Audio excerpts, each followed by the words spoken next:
আমি আমার বাপ-মার খুব আদরের মেয়ে। ৩ বোনের ১ ভাই। খুব আদরের।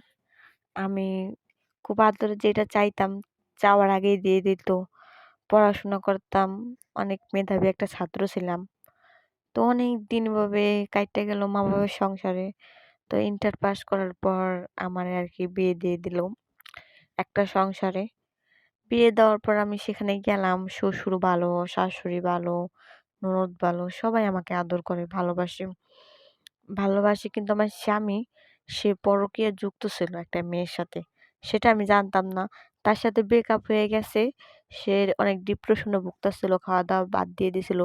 তারপরে আমাকে বউ করে নিয়ে আসলো আমার শাশুড়ি। কিন্তু আমার স্বামী ওই মেয়েটাকে বলতে পারতাছিল না। তো ওই মেয়েটাকে বলতে পারতেছিল না, আমার সাথে অশান্তি করতো, আমার সাথে কথা বলতো না, আমার সাথে এক জায়গায় থাকতো না, এক বিছানায়। তো আমাকে একটা জায়গায় ঘুরতে নিয়ে যাইতো না। একটা টাইম স্পেন্ড করতো না আমাকে নিয়ে। অনেক কষ্ট দিত আমাকে। কিন্তু আমার শ্বশুর-শাশুড়ি আমাকে খুব ভালোবাসতো। আমার স্বামী এরকম করা দেখে আমার শাশুড়ি আমার স্বামীকে নিয়ে ঘুরতে পাঠাইতো একাকিত্ব যে, "যাও বৌমা ঘুরে আসো আমার ছেলেকেও।" কিন্তু আমি যদি ঘুরতে যাইতাম সে আমাকে রাইখা চইলা যাইত এখানে ওখানে। পরে আমার একা একাই বাসায় আসা লাগতো। এরকম অনেক কষ্ট, অনেক কষ্ট করে ৫ টা বছর সংসার করছি। করার পর দেখি এখন আর পারতাছি না এভাবে সংসার করতে। একটা মানুষ কি ভালোবাসা যেখানে না থাকে সেখানে কি সংসার করা যায়?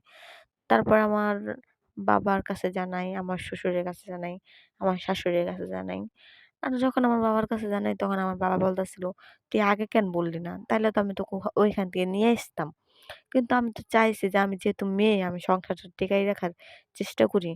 যদি আমি সংসারটা ভাইঙ্গা আসি তাহলে মানুষ অনেক কথা বলবে। সমাজের কথা ভাইবা আমি বলি নাই।